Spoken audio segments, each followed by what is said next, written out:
जो केंद्र द्वारा पोषित बहुत से योजनाएं चल रही हैं, जैसे रॉयल हेल्थ कार्ड, इसमें क्या करते हैं? विद्यार्थी जीवन को संगीत कौन सी खुराक देता है? High density plantation of mango cultivation कैसे करेंगे आप? इंटरव्यू में पर्सनैलिटी टेस्ट एक बहुत बड़ा डायमेंशन है। किन किन चीजों की परख होती है उसमें? अच्छा, हम लोग का अभी 4th रोड मैप चल रहा है, कृषि रोड मैप, उसमें किस किस बिंदुओं पर अधिक ध्यान दिया जाए?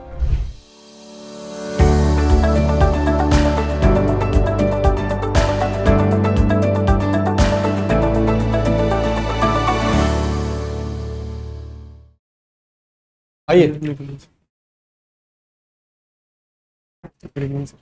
बैठिए। Thank you Rakshit ji. PG किया आपने ना? जी सर, पीजी अभी कर रहे हैं सर। कर रहे हैं सोयल साइंस में ना? सर जी जी कितना बाकी है सेमेस्टर? सर, ये लास्ट सेमेस्टर चल रहा है। लास्ट। जी सर। Very good. और ग्रेजुएशन आपने कहाँ से किया? Naini agriculture college? जी सर, मैंने इलाहाबाद से? जी सर। बहुत फेमस कॉलेज। दरभंगा के रहने वाले ना? Listening song, very good. क्या ये संगीत क्या देता है जीवन को, खासकर विद्यार्थी जीवन को? विद्यार्थी जीवन को संगीत कौन सी खुराक देता है? सर जैसे कि कभी कभी पढ़ाई से बहुत जैसे स्ट्रेस होता है, थक गए तो थक गए, थोड़ा सा बोरियत सा महसूस होता है, तो उसमें कभी संगीत सुन के थोड़ा सा रिलैक्स फील होता है, रिलैक्स होता है और फिर से एनर्जी आती है कि फिर से स्टडी मन होता है। कंटिन्यू कर सकें। किसी ने कहा है म्यूजिक फॉर द सोल। प्लेटो का नाम सुने? प्लेटो बहुत बड़ा दार्शनिक था, पॉलिटिकल साइंस का था, दार्शनिक यूनान के थे प्लेटो। उसने कहा था music for the soul, gymnastic for the body. Limitation लगाया कि अधिक संगीत सुनने से व्यक्ति बहुत दयालु हो जाता है, बहुत कमज़ोर हो जाता है, बहुत उदार हो जाता है, उसको लोग ठग लेते हैं, किसी के बहकावे में आ जाएगा वो। उसने कहा कि वो लिमिट में म्यूजिक सुनना चाहिए। जिम्नास्टिक के बारे में कहा कि वो उसको भी हिसाब से करना चाहिए। तो ज़्यादा जिम्नास्टिक करेगा वो किसी से लड़ने के लिए, भिड़ने के लिए ताल ठोकते। हर चीज़ का लिमिटेशन है, not for music and gymnastic. ये बताइए रक्षित की इंटरव्यू में पर्सनैलिटी टेस्ट एक बहुत बड़ा डायमेंशन है। किन किन चीज़ों की परख होती है उसमें? पर्सनालिटी टेस्ट में सर जो एक पर्सन का ओवरऑल पर्सनालिटी है, जो इंटरनल पर्सनालिटी है, जो उसके क्वालिटीज़ हैं, क्वालिटीज़ जैसे कि ऑनेस्टी, वो काम को लेकर कितना कर्तव्यनिष्ठ है, जो टीम वर्क होता है, कितना कोलैबोरेटिव है, कितना कोऑर्डिनेट कर सकता है, जो उसके दायित्व हैं उसका इम्प्लीमेंटेशन कर पाता है, जो उसके जो सर उनके अंदर जो कर्मचारी हैं, जो उनका मॉनिटरिंग कर रहा है, ऑब्जर्वेशन कर रहे हैं कि नहीं कर रहे हैं। लीडरशिप, जी सर। इन सब सारी चीज़ों का आकलन होता है, जांच होता है, जी सर। मॉनिटरिंग होती है जी सर। पर्सनालिटी टेस्ट में। कॉन्फिडेंस लेवल की बहुत चर्चा होती है कि कॉन्फिडेंस हाई रखना चाहिए इंटरव्यू में। जी सर। उसको कॉन्फिडेंस का ये मोरल थोड़ा अलग है, उसकी परिभाषा। कॉन्फिडेंस को हाई रखना चाहिए, इसको कैसे मेंटेन रखा जाए या कैसे हाई रखा जाए, या इसका क्या रोल है? Confidence, role of confidence in interview, please explain. Sir अगर हम कॉन्फिडेंस रहते हैं तो हम जो भी हमारे अंदर क्वालिटीज़ हैं, या हम उन पे सेल्फ बिलीफ रखते हैं कि, और हम अपने आप को अच्छे से एक्सप्रेस कर पाएंगे और अच्छे से डिलीवर कर पाएंगे अगर हम कॉन्फिडेंट रहते हैं तो। पर्सनैलिटी के जो आप बताए पॉइंट्स जो बताए, जी सर। तो रेलगाड़ी का डब्बा है जी सर। और कॉन्फिडेंस इंजन है, ऐसा कह सकते हैं क्या?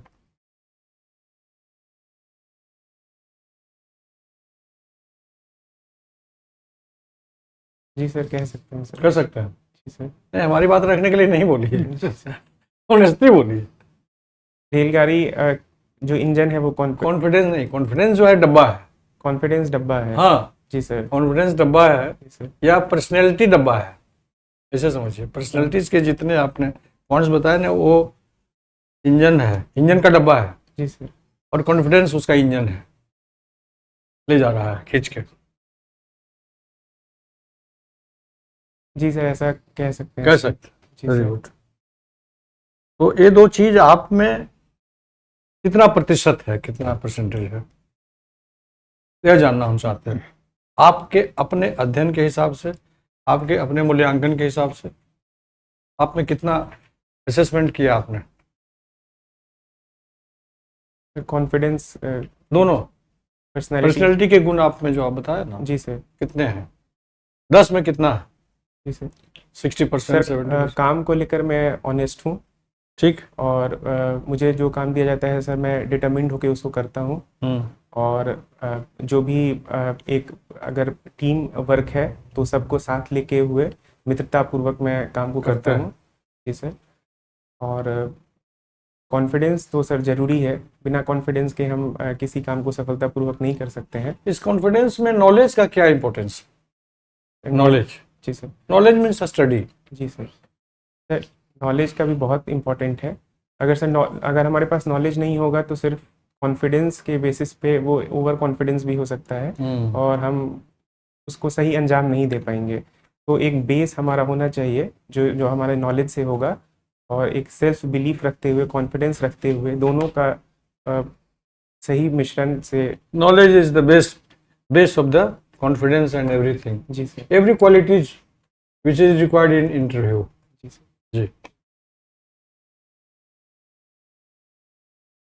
सॉइल लिविंग है कि नॉन लिविंग है? सर लिविंग है सर सॉइल। दरभंगा का सॉइल टाइप क्या है, किस तरह का? सर वो रेंज करता है सर, लोमी से क्लेई टेक्सचर है सर। सैंडी लोम में कितना सैंड होता है, कितना लोम होता है? सॉरी सर, इसका भी बिहार में इथेनॉल का प्रोडक्शन हम लोग कर रहे हैं, तो हम लोग का रॉ मटेरियल कौन सा क्रॉप से ले रहे हैं? इथेनॉल के लिए सर हम लोग शुगर केन है सर। शुगर केन से भी होता है, लेकिन अभी हम लोग बिहार में किस क्रॉप को ले रहे हैं रॉ मटेरियल में? सॉरी सर, रिकॉल में मेज को लिए हुए हैं। आपके कई जिलों में ये काम चल रहा है, पूर्णिया में चल रहा है, यहाँ बिहार से में चल रहा है। ये क्वालिटी प्रोटीन मेज के बारे में कुछ जानते हैं आप? जी सर, इसमें जो मेज है सर, उसमें कार्बोहाइड्रेट की मात्रा ज़्यादा होती है, तो उसमें हम लोग उसका एक फोर्टिफिकेशन करके जो है उसमें सर प्रोटीन की मात्रा को बढ़ाते हैं। तो उस मेज को जो फाइनली जो हमारा इन प्रोडक्ट होता है जिसमें प्रोटीन की मात्रा ज़्यादा होती है, उसको उसमें सर किसको बढ़ा देते हैं, क्या कंटेंट बढ़ाते हैं, किस चीज़ का कंटेंट बढ़ा देते हैं? Sir lysine. लाइसिन कंटेंट जी बढ़ा सर, देते हैं। एमिनो एसिड है, उसका कंटेंट बढ़ाते हैं। उससे हमें या आम आदमी को क्या फायदा मिलता है, लाइसिन जो से- कंटिन्यूअस मेज खा रहे हैं, जी सर। इनको क्या बेनिफिट मिलेगा? सर उसमें प्रोटीन की मात्रा ज़्यादा होगी। जो जी पहले सर। जो मेज खाते थे ना, जी सर। जी सर। तो उनका जो माल न्यूट्रिशन होता था, माल न्यूट्रिशन से उनको कोलाग्रा नाम का डिजीज होता जी था। सर। अब इसके डेवलपमेंट से वो रोग नहीं होगा। High density plantation of mango cultivator कैसे करेंगे आप? हाई डेंसिटी जो भी नॉर्मल प्लांटिंग हम लोग करते हैं उसके उसमें जो स्पेसिंग को घटा करके उसमें और डेंसिटी बढ़ाएंगे प्लांट्स का, कि हमें ज़्यादा यील्ड्स मिल सके। हमारा केस है मैंगो का, कैसे करेंगे? मैंगो कौन सा वैरायटी लेंगे, क्या स्पेसिंग रखेंगे, बताइए कुछ। सर वेराइटी अम्रपाली फेमस है हाई डेंसिटी प्लांटिंग के लिए। सर स्पेसिंग के बारे में सर मैं श्योर नहीं हूँ, शायद सर 2.5 इंटू 2.5। ठीक है। जी सर। और कुछ कल्चर ऑपरेशन कुछ प्रैक्टिस करते हैं उस पर? प्रूनिंग वगैरह करते हैं उसमें? जिसे प्रूनिंग करते हैं, लेकिन अच्छा, हम लोग का अभी 4th रोड मैप चल रहा है, कृषि रोड मैप, जी सर। उसमें किस किस बिंदुओं पर अधिक ध्यान दिया गया? सर फोर्थ, जैसे थर्ड रोड मैप में हम लोग का जो भी था, हम लोग को क्रॉप का बढ़ाना था, सीड का डिस्ट्रीब्यूशन करना था। लेकिन फोर्थ रोड मैप में हम लोग स्पेसिफिकली चाह रहे हैं कि जो पल्सेस हैं, जो ऑयल सीड्स हैं, उनका क्रॉप डाइवर्सिफिकेशन पे ज़्यादा फोकस है कि जो डिफरेंट क्रॉप्स हैं उनका एक्सपेंशन करें हम लोग, ताकि जो मेन अभी जो सीरियल्स हैं, सीरियल्स बेस्ड क्रॉपिंग सिस्टम है, उससे हट करके हम और भी क्रॉप पल्सेस ऑयल सीड्स का भी करें, ताकि सर क्रॉप डाइवर्सिफिकेशन हो इससे, और सॉइल की फर्टिलिटी भी रिस्टोर हो, और जो जलवायु अनुकूल खेती है, क्लाइमेट रिजिलियंट एग्रीकल्चर, उसका भी सर एक इम्पैक्ट पड़ सके, उसका भी ठीक बोल रहे हैं आप, लेकिन मोटे अनाज पर भी कुछ काम जी किया? सर, मिलेट्स पे भी। जी सर, तो उसके लिए एक सेंटर बनाना था, सेंटर फॉर एक्सेलेंट करके। वो कहाँ सिलेक्शन हुआ, कौन सा जगह सिलेक्शन हुआ? अभी रिकॉल नहीं कर पा रहे हैं सर। गया में हुआ गया है, में, मगध जी में। सर। पान है, चाय है, शहद है, इस पर भी ज़्यादा इम्फेसिस दिया गया है। तो चाय की खेती कहाँ होती है, ये बताइए। चाय की खेती सर किशनगंज में होती है सर। और पान की खेती? पान की खेती नवादा में होती है सर। और कहाँ कहाँ इसका स्टेशन है, रिसर्च इंस्टीट्यूट, रिसर्च सेंटर है?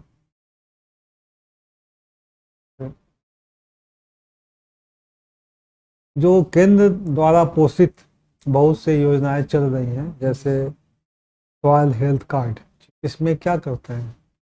सर सॉइल हेल्थ कार्ड में हम लोग सर जैसे कि उसमें अप्रोप्रिएट जो भी रिकमेंडेड, पहले हम लोग टेस्ट कर लेते हैं, सॉइल टेस्टिंग कर लेते हैं। उसके बाद जो भी उसके अकॉर्डिंग जो रिपोर्ट हमको प्राप्त होता है, उसके अकॉर्डिंग हम लोग रिकमेंडेड डोज में फर्टिलाइज़र का एप्लीकेशन करते हैं, ताकि सॉइल का फर्टिलिटी लॉस नहीं हो। और सर इसमें हम लोग 12 पैरामीटर्स का इसमें टेस्टिंग करते हैं, जिसमें कि ऑर्गेनिक कार्बन, पीएच, ईसी, ये सारे फिजिकल पैरामीटर हैं, और carbon, hydrogen, oxygen, nitrogen, phosphorus, potassium, sulphur, और कुछ माइक्रो न्यूट्रिएंट्स भी हैं इनका। जैसे सर आयरन है, जिंक है, बोरॉन है। जिंक की डिफिशियंसी होगी तो क्या एक्सपेक्ट करेंगे राइस क्रॉप में डिजीज का? जिंक की डिफिशियंसी होगी तो खैरा रो लगता है। खैरा बोल सकते हैं। जी सर। ठीक है डॉक्टर साहब, देखिए। अच्छा, ये सॉइल फैक्टर्स कौन कौन सा है जो कि मॉइस्चर कंटेंट को लेने से रूट को बाधाएं पहुंचाता है? मॉइस्चर को, कंटेंट को जी सर, अपटेक करने में बाधा पहुंचाता है। ऑयल सॉइल जी फैक्टर्स सर। विच अफेक्ट जी सर। सर एक तो और टेक्सचर, इन्फ्लुएंस। जी सर। हाँ, सर एक तो टेक्सचर है। हाँ। सर अगर सैंडी टेक्सचर होगा सॉइल नहीं, का। वो नहीं, खाली हमको लिस्ट कर दीजिए कौन कौन सा फैक्टर्स है। सर सॉइल टेक्सचर, हाँ, सॉइल स्ट्रक्चर, हाँ, sir organic matter content, sir hydraulic conductivity of soil, sir missing है, सर इम्पोर्टेंट है, मिसिंग है pH, pH, yes sir, pH है ना, ऑस्मोटिक प्रेशर तो आप ऑस्मोटिक प्रेशर। ठीक है। आप ये बताइए, जो बिहार सरकार हर डिस्ट्रिक्ट में सॉइल टेस्टिंग लैब की स्थापना किया है, सॉइल सैंपलिंग वहाँ करके टेस्ट किया जाता है, सबसे ज़्यादा नमूना किस डिस्ट्रिक्ट में ज़्यादा लिया गया है और सबसे कम किस डिस्ट्रिक्ट?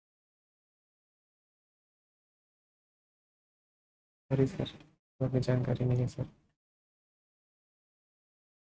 ये बताइए, आप दरभंगा से डिस्ट्रिक्ट से बिलोंग करते हैं ना, वहाँ माछ का बड़ा ये है, तो मछली के ऊपर भी बिहार सरकार फंड देती है, फिशरमैन को भी देती है और रिसर्चर्स को भी देती है, जो रिसर्च स्टेशंस जो भी है या एसयू हो जो है वहाँ, तो किस चीज़ के लिए देती है, क्या क्या करने के लिए वो फंड दे रही है? वैसे ही बताइए, जो बिहार में मार्च की मतलब बाहर से भी मंगाते हैं या अदर स्टेट से मंगाते हैं या नहीं? जी सर, अदर स्टेट से तो मंगवाते हैं सर। क्यों, यहाँ कमी है तभी ना? जी सर। तो सर उसका कारण क्या है? सर इसका फुल पोटेंशियल, जो पोटेंशियल तो बहुत है सर इसका, लेकिन इसका फुल पोटेंशियल टैप नहीं हो पा रहा है। तो वही दो तीन जी कारण, सर। एक मुख्य कारण बताइए। सर एक तो जो रिसर्च इसमें है, रिसर्च की तो कमी है यहाँ पे, जो जिससे कि इसका प्रोडक्टिविटी बढ़ा सकते हैं, उसकी कमी है। और सर फार्मर्स भी सर मुझे लगता है उतने सर पहले तो ये सब तो बाद में आता है, जैसे लैंड होल्डिंग क्रॉप के लिए जो है कम है, फ्रेगमेंटेड है, इसी तरह यहाँ जितने तालाब पोखर देख रहे हैं सूख गए जी हैं सर। या फिर जी बढ़ सर। गए हैं, इंक्रोचमेंट है, जी सर। ये सारा समस्या है ना। जी सर। और वेराइटी कौन कौन सा, रिसर्च तो चल ही रहा है, बहुत सारा है। तो अभी दो मेथड से, अभी आज आज ही बिहार सरकार ने अनाउंस किया है जो दो मेथड से जो है फिशरीज वो करेगा। वो कौन सा मेथड है वो देख लीजिएगा। और सर बताएंगे जो क्या है, न्यूज़पेपर नहीं पढ़ते हैं तो वो सारा चीज़ उसमें भी है।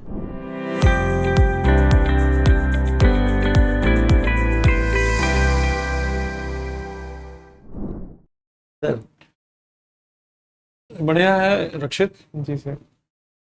और confidence level, memory level, presentation level all good.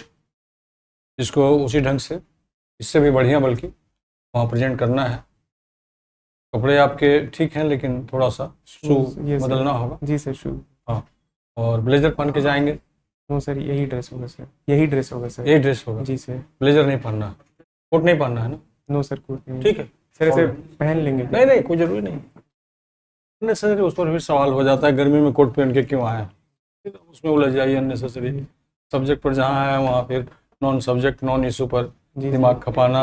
उसी खपाने में जो कभी कभी होता है ना कि अनप्रोडक्टिव आंसर्स में प्रोडक्टिव आंसर्स देना पड़ता है जब अनप्रोडक्टिव क्वेश्चन होते हैं और अनप्रोडक्टिव सिचुएशन होते हैं, वही ओरिजिन हो जाता है ना।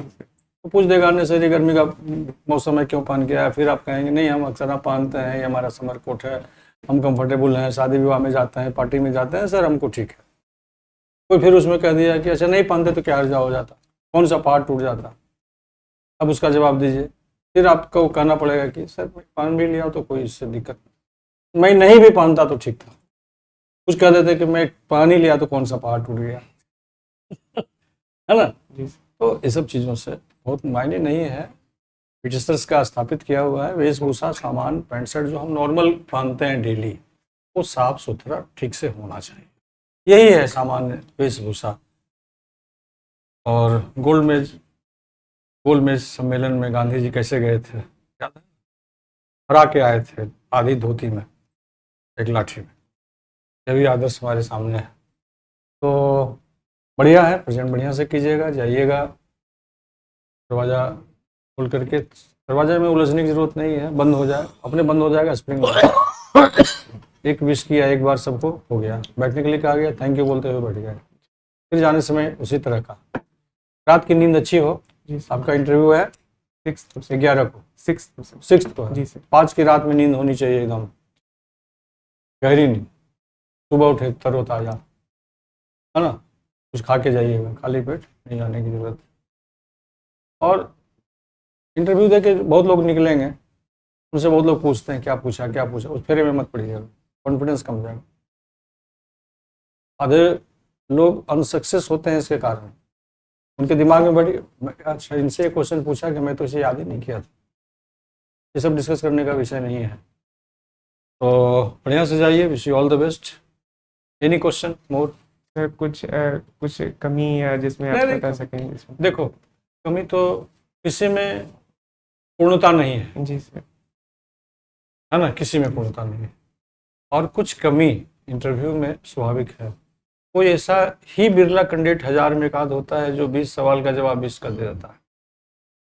और उसका यदि ठीक से परीक्षण किया जाए तो 20 में 4 सवाल का जो क्वालिटी ऑफ आंसर होता है ना, सेटिस्फैक्ट्री होता है या बिलो स्टैंडर्ड होता है, उसको जवाब दे देना अलग है, उसकी क्वालिटी को मेजरमेंट करना, तो उतना समय नहीं है इंटरव्यू बोर्ड के सामने कि एक एक सवाल के जवाब का मेजरमेंट करें।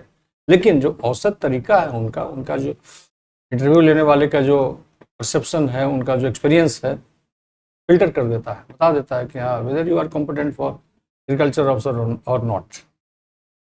इसलिए कुछ कमी रहती है, होने दीजिए कमी, उस पर फोकस नहीं करने की जरूरत है, अच्छा हो इस पर फोकस करना है। ठीक सर एक और क्वेश्चन। हाँ, बोलो। सर जैसे कि अभी एग्रीकल्चर ऑफिसर का है, हाँ। तो उसमें सर हम लोग को कहा जाता है कि आप जो भी पढ़े हैं रिटन एग्जाम के लिए वो सब्जेक्ट तो सारा कुछ आप रिवाइज कर लीजिए। हाँ। और ऐसा भी कहा जाता है कि आप सब्जेक्ट को अभी छोड़िए, जो जिस रोल के लिए आप जा रहे हैं उसके जो रिस्पॉन्सिबिलिटीज है उस पर फोकस करिए, जो स्कीम्स हैं उस पर।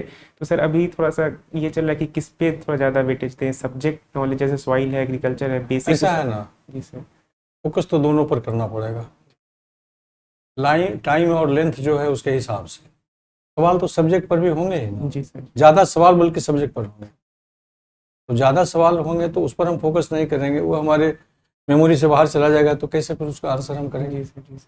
कोई पूछेगा कि अभी हीट वेव से फसल को क्या नुकसान हुआ, इसका जवाब देना पड़ेगा ना। जी सर।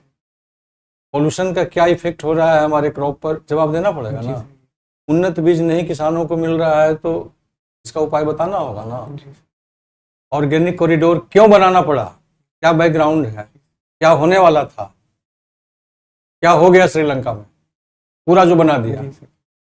पूरा बना दिया तो वहाँ हो गया। जी। लेकिन पार्ट वाइज 50-50 धीरे धीरे एक्सपेरिमेंट में यहाँ सिक्किम अपना एक्सपीरियंस दे रहा है, जी सर। एक मैसेज दे रहा है, पूरे इंडिया को दे रहा है कि कैसे कैसे उसको हम करें। तो इन सब्जेक्ट पर भी उतना ही आपको फोकस करना है, कंसंट्रेट करना है, और बाकी चीज़ों पर देगा। आज का हेडलाइंस बताइए, उस दिन का जो हेडलाइंस है आप अखबार एक बार देख लेंगे, नहीं मौका मिलेगा इसमें देख लेंगे, तो बताना पड़ेगा। इसलिए ऐसा नहीं है कि कोई सब्जेक्ट का स्तर कम है और बाकी जो इंटरव्यू के जो पॉइंट्स हैं उसका ज़्यादा है, दोनों का बराबर है। इसलिए बैलेंस रखना, ठीक। ऑल द बेस्ट, रिजल्ट तो हो ही जाएगा।